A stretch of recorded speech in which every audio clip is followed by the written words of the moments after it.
is that we've all known California's been heading downhill for a long, long time. Yeah. The state's been falling apart. And Gavin Newsom has just made that so clear to everyone. He's just made it so clear what the cause is. And that's the corruption of our state's politics. I mean, his disastrous response to COVID-19 has put up, just in blaring neon lights, what is wrong with California. He's taken every perversity of California politics and put it on steroids. Even Gil Duran, who is Jerry Brown's press secretary when he was governor, said when history called, he flopped. I believe Gavin Newsom has directed the single worst COVID-19 response of any state in the country, and perhaps in the larger Western world. You know, the people of California stepped up heroically, and our governor let us down repeatedly. He took our shared sacrifice and cashed it in for self-promotion. He took the extraordinary powers of a state of emergency and abused them for personal political gain in a way that has harmed millions of people in California. That is why this is the single most meritorious recall in California history. Now in the book, I go in to the 8 defining qualities of Newsom's worst in the nation response. 8 adjectives, each is its own chapter. Starting with self-promotional, lawless, corrupt, unscientific, incompetent, partisan, hypocritical, and neglectful. I'll just give you a little preview of those. Self-promotional. Is there anyone here who doubts that Gavin Newsom used the arrival of the coronavirus on our shores to launch his 2024 presidential campaign? Oh boy. That appeared to be his main focus. How do I get myself in the news? He went on all the big talk shows, the daytime shows, Ellen DeGeneres, The View. He was on The Daily Show. He was on Jimmy Kimmel. His press advisories were must-see TV, or at least he thought so. They'd be advertised breathlessly in all caps. Tune in, coronavirus press conference. His media advisories would hype major announcement, and then it would turn out to be like a stay-at-home order. But there was something that was bothering the governor during these early months. You know, he was reveling in all of this attention. But one thing was really bothering him, and that's that there was another governor on the other side of the country who was getting a lot more of it. I mean, Cuomo's press conferences got carried live on CNN. He just won an Emmy for them, if you can believe that. And so Newsom got increasingly desperate, coming up with new ploys, new gambits, just making stuff up, new announcements, to try to get himself in the news. The Sacramento Bee editorial board, which had endorsed him, dubbed him Governor Gaslight. To puff himself up, he decided he needed to make California something more than just one of the 50 states. So he declared California a nation state. I mean, surely Cuomo couldn't compete with that, right? And this, of course, all culminated with one of the biggest scandals that we've ever seen. When Governor Newsom decided to make a $1 billion no-bid deal with one of the world's sketchiest companies, BYD China, which is run by the Communist Party, which has ties to forced labor. And he did it just so he could make a big splashy announcement on the Rachel Maddow show. Wow. This was a long time ago. This was like April 7th. And it worked initially.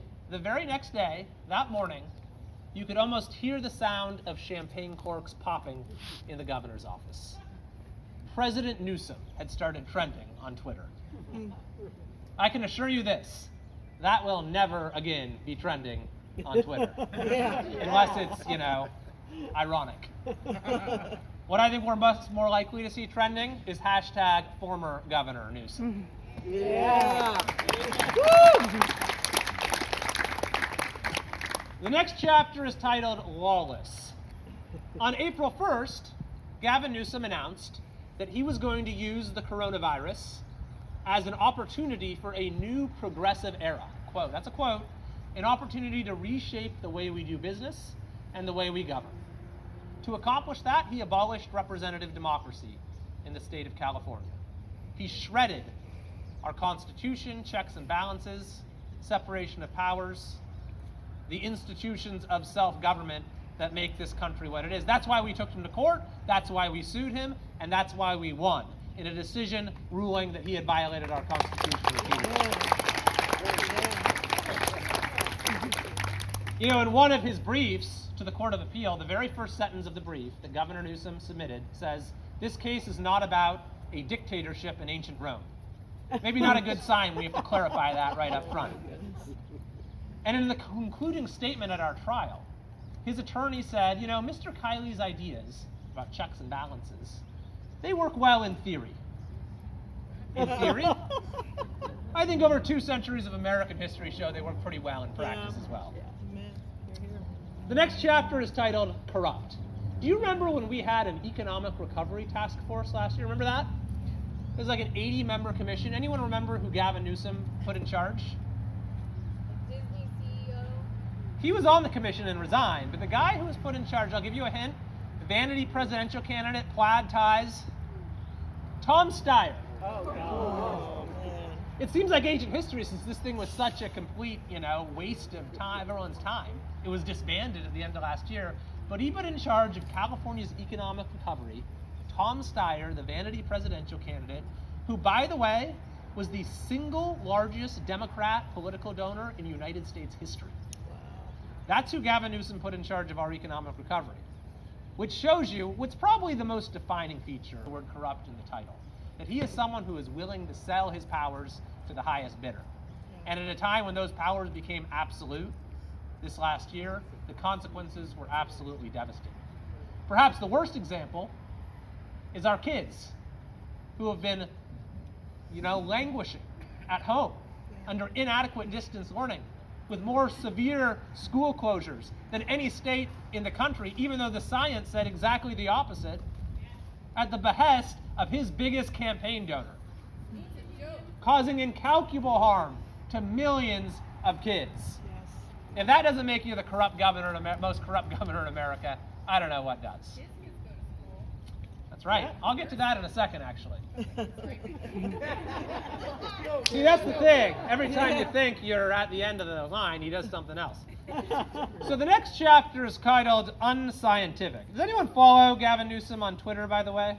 No. I wouldn't recommend it. But I want to read you a few tweets from Gavin Newsom. And understand, when I raise my voice a little, that's when he's using all caps. He really enjoys all caps. On April 14th, Governor Newsom tweeted, "When it comes to reopening, science," got it, that's the all caps part, "not politics, must be California's guide." 2 weeks later, this seemed to be a little bit of a shot at Cuomo, he tweeted, "The West Coast is and will continue to be guided by science." On May 4th, "California is led by data and science." June 24th, "This isn't about politics, it's about science." The next day, "Dr. Fauci is right, this isn't about politics, it's about science." Now, he wasn't clear on whether Fauci had himself screamed the word. But does anyone know who Nate Silver is? He runs the 538 website. Many people, many liberals, consider him sort of the high priest of data science. Here's data analysis. Here's what he had to say. "Not that I had a particularly high opinion of it before, but the irrational and not very science-driven regime of COVID policies in California, coupled with the hypocrisy of so many elected officials there, has really lowered my opinion of the quality of governance in that state." Gavin Newsom's worst in the nation lockdowns has led to some of the worst in the nation public health outcomes. And that's because it's flown in the face of what science has recommended. As he's closed more small businesses than any state, as he's closed schools longer than any state, as he's done things like ban outdoor dining and playgrounds, and told people not to go to the beach, and all manner of other restrictions that pretty much California is the only state that's done anything like that. He's had curfews that all of the scientists say don't make any sort of difference. So while he's shouting at us at how doing this social media chest beating about science, we know it's been exactly the opposite, that it's been all about politics when it comes to Gavin Newsom. Okay, the fifth adjective is incompetent. Now, of course, the EDD will come to mind, right? The EDD is the new poster child for government incompetence. Just today we learned there are still 1 million claims in the backlog. That's like an all-time high, actually. And $31 billion is the latest estimate for the fraud.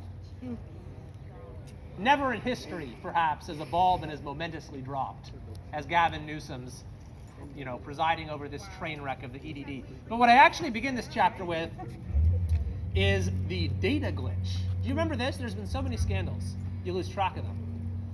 But this was last year, and we were all told our lives are being run on the basis of data. And then we learned that because of their negligence, all the data was wrong, and counties were flying blind. And after this, something very interesting happened. Gavin Newsom, you couldn't avoid him. He was everywhere. He was over our TVs, everywhere you looked, he was there. Suddenly, he disappeared for a week, almost a week. He wasn't to be seen.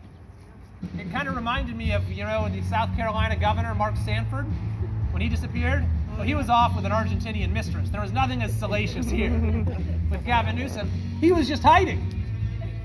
Dr. Kiley, public and apologize. Hey, they're backing you up. Can you guys still hear me? Yeah. I'm being canceled, I think. I got to listen to people. You're doing good. You're right. And then the day before he finally emerges, his public health director resigns. And the next day, the press asks him, why does he resign? And he says, oh, that's a private personnel matter, as if this was an employee of his Plump Jack winery. The next chapter, partisans. Gavin Newsom is the most partisan governor in the United States. In 2019, he tweeted about Mitch McConnell 27 times. What does Mitch McConnell have to do with governing California? Good background music. Yeah, it is. I know. It is. I think they're waiting. We can hear you. There you go. We finally have live music in California. You're telling us we don't have to live like refugees anymore. There you go. But Newsom took this to perverse levels during COVID. He released a chart supposedly ranking red and blue states by COVID cases. Totally spurious chart, and actually at the time it was the opposite trend in California, that the red counties were doing better than the blue counties. The seventh adjective, hypocritical. Do I even need to say any more? Let me actually read you a couple more tweets. If you can take a few more. And again, when I raise my voice, that's the all caps. It actually wasn't a tweet, but when Newsom first announced the mask mandate, he said, we're simply put, we are seeing too many people with faces uncovered. Reproached the public, blamed us, as he has throughout. Then he tweeted, don't be selfish. Don't be selfish, wear a mask. He tweeted it again. Don't be selfish, wear a mask. On 17 occasions, he tweeted in all caps, wear a mask, or wear your mask, or wear, period, period, mask, period. There were dozens of others in conversational volume, in lowercase, wear a mask. There was be kind, wear a mask. There was be smart, wear a mask. There was a little, hymn about mask wearing as a sign of toughness, a sign of someone who gives a damn, which Newsom called a beautiful thing. And then there was me again. You really, really, really, really, really, really, really, really, really, really, really, really, really need to wear a mask. Shortly after that came the French Laundry. The eighth adjective in Newsom's worst in the nation COVID response is neglectful.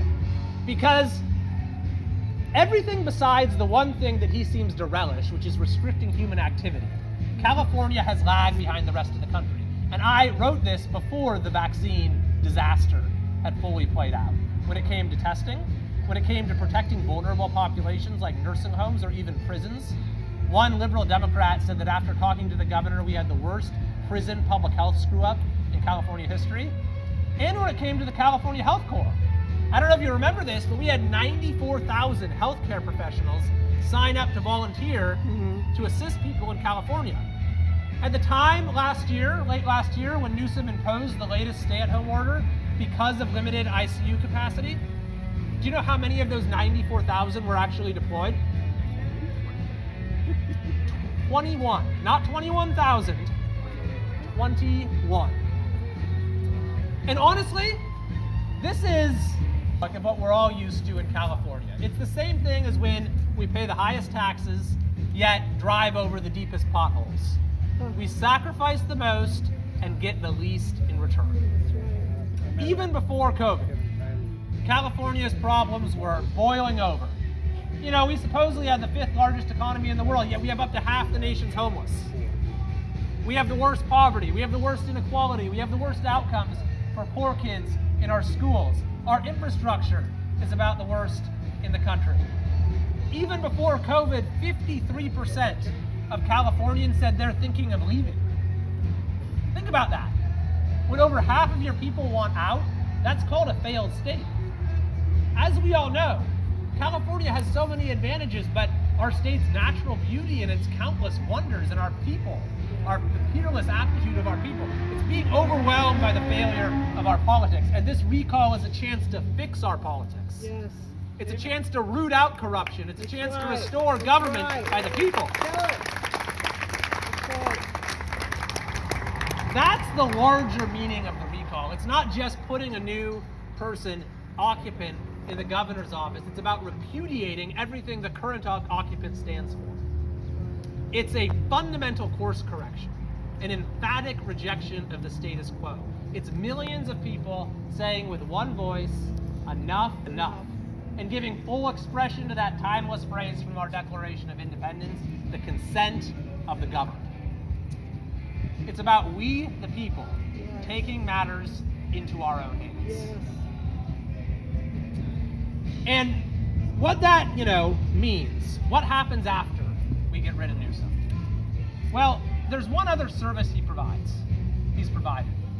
And that's actually to give us a roadmap for how to turn our state around. And that's simply to do exactly the opposite of everything that he has done. I'm not kidding. When you look at those 8 qualities, the opposite of Newsom's self-promotional mode of governance is humility. To have a smaller, more humble role for our government. So it's not running our lives, so power is held at the local level where it's closest to the people. The opposite of Newsom's lawless mode of governance is a new respect for the rule of law, so we're following the Constitution. The opposite of Newsom's corrupt mode of governance is one based on the public interest, so we're serving the people and not lobbyists and special interests. The opposite of Newsom's unscientific mode of governance is one that is accountable to data and to facts. The opposite of Newsom's incompetent mode of governance is one that is based upon citizen service, customer service, a performance-based government. The opposite of Newsom's partisan mode of governance is to bring people together to actually solve problems, unity. The opposite of Newsom's hypocritical mode of governance is transparency. The transparency of public officials for their decisions. So we're not having a government that's basically making decisions in the dark.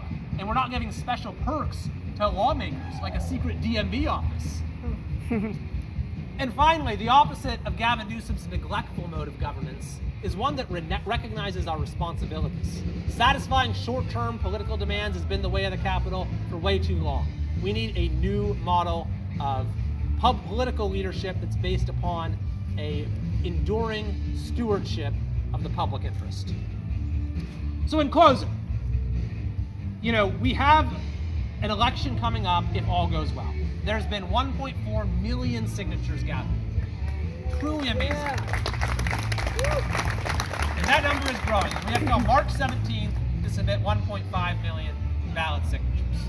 Now, some people say, well, aren't we going to have an election in 2022 anyway? That's awfully close. Well, first of all, Newsom would have 2 more years to continue to wreak havoc in our state. But I actually think the timing is ideal. And here's why. Because any legislators who don't get the message that the era of corruption in California is over will have to face voters themselves the following year. And reformers can run alongside the new governor. The people can affirm his or her agenda. They can cement the recall's goals. So that this isn't just some ephemeral moment of activism, but this extraordinary movement, this act of popular sovereignty, gets imprinted into the very structure of California life and reshuffles the stacked deck of our political system. That's that's something that will have a lasting impact. That'll set our state on a whole new course. And there will be nothing that we can't achieve at that point. California will stop leading the nation in poverty and inequality and homelessness, and will start leading again in the right ways. We'll reclaim what we've always stood for. Opportunity, innovation, daring, the ability of a free people to make tomorrow better than today. So thank you all very much. Let's recall this governor, and I'll be over there signing books.